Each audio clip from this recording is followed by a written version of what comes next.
we need to think of a new advert for freebets.com.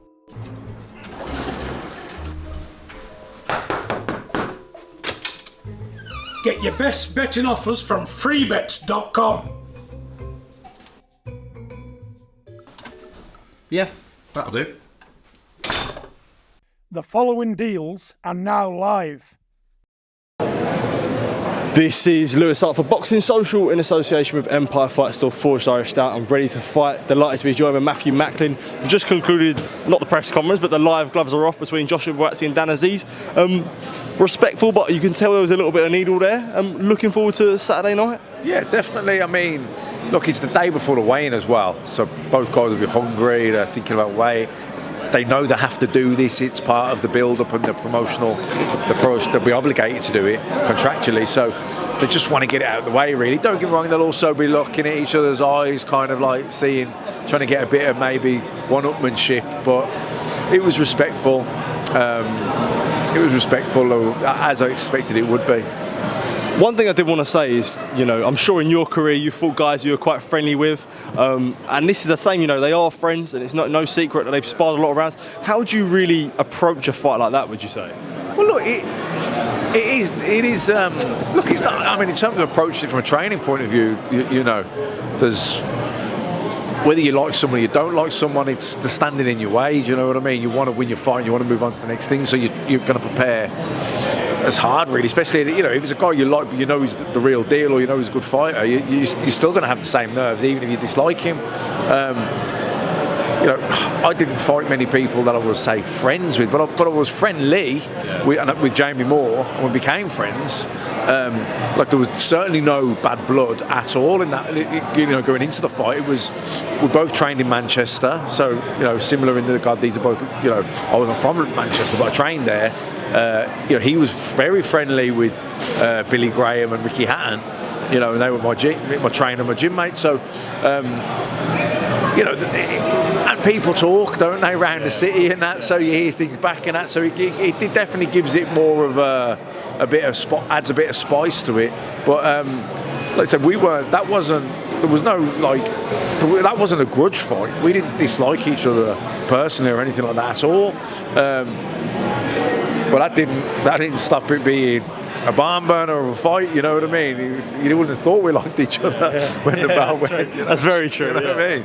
So, and I think that'll be the same with these two guys. They're both kind of respectful characters anyway. They're decent, nice people. So they were always going to be quite polite, But I think when the bell goes, I do think we're going to see intensity, because I don't think Dan Azeez can win a low-intensity fight, outboxing, picking tactics. I think Dan Azeez's best chance of winning, maybe his only chance of winning, is to drag Joshua Buatsi into a fight. He still might not win, but I think if he's going to win, that's how he has to do it. I think he's got to start fast, start really aggressive, and really stick it on him and try and drag him into a fight. If he lets Joshua Buatsi settle into a rhythm, get his jab going, get his distance, then I think it's going to be a hard night for Dan Azeez. I think he's got to start really fast. And when it comes to someone like Josh, who he has had a lot of criticism, especially since he's left Matchroom. You think he left Matchroom in March of 2023, having that and being very inactive as well. How much do you feel like he's got more to prove than ever now, because of, I suppose, all the sort of things that have happened in the past 18 months, really, surrounding his career? Yeah, not just probably to prove, but needs to get a move on. When he turned pro, even from the Olympics, when he turned, he was one of the standout fighters really at the Olympics. He was impressive, and when he turned pro, I thought it was a given that he was going to go on and become a world champion. And I still do believe he will do, but his career has faded off a little bit. Just been inactive. So and he did box in Birmingham last year, but he didn't really set the world on fire. It was a routine win, wasn't it? He stayed in first gear, really. Look, he got rounds, I suppose, and maybe they were working on things and they wanted to see and whatever.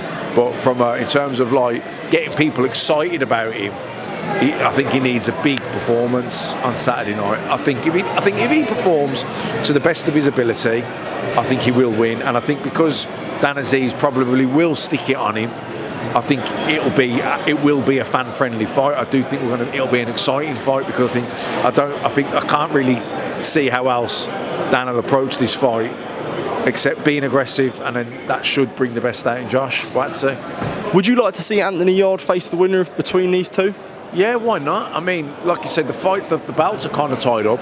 Beterbiev and Bivol are going to fight each other. I'm guessing there could probably be a rematch out of that. So the belts are tied up for a little bit. And, you know, Buatsi, whoever wins on Saturday night, Buatsi or Azeez, why wouldn't you fight Yarde? You know, you can sit and wait around and to get your shot at the winner of Beterbiev and Bivol, but I think it'd be better to go into a big fight with Anthony Yarde because, you know, that's another fight that if you were to win it would prepare you better then for the Bivol or the Beterbiev fight. Well, I suppose speaking of Anthony Yarde, his name has come up in conversation because there is a massive fights that have been announced. Matchroom and Queensberry are having a 5 versus 5 against each other. Seeing Eddie Hearn and Frank Warren work together is weird enough, but seeing this is even weirder. It's something that boxing fans have wanted for so long. Good for boxing, would you say? Yeah, brilliant for boxing. You know, you know, it's no one benefits in the Cold War. Boxing promoters, you know, nobody, not the fighters, not the fans. You know, they don't even benefit. You know what I mean? It's just the stubbornness, isn't it? But luckily, look, they're businessmen at the end of the day, and when it makes enough business sense, they can park whatever it is was standing in the way, whether it's their egos or whatever, and they'll get a deal done. Another topic I did want to talk about, we did see Johnny and Spencer Oliver on the Talk Boxing podcast on TalkSport. They talked about sort of Tyson Fury's training camp. They talked about rumours that are coming out that Fury's having a poor training camp. Can we take much from these rumours? And do you feel like does it play into a factor of what happens on February 17th?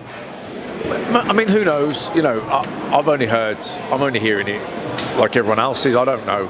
I haven't heard of anyone credible that knows for a fact that happened. I mean, people will read into what they want to read into. As fighters, you'll take from it what you want to take from it.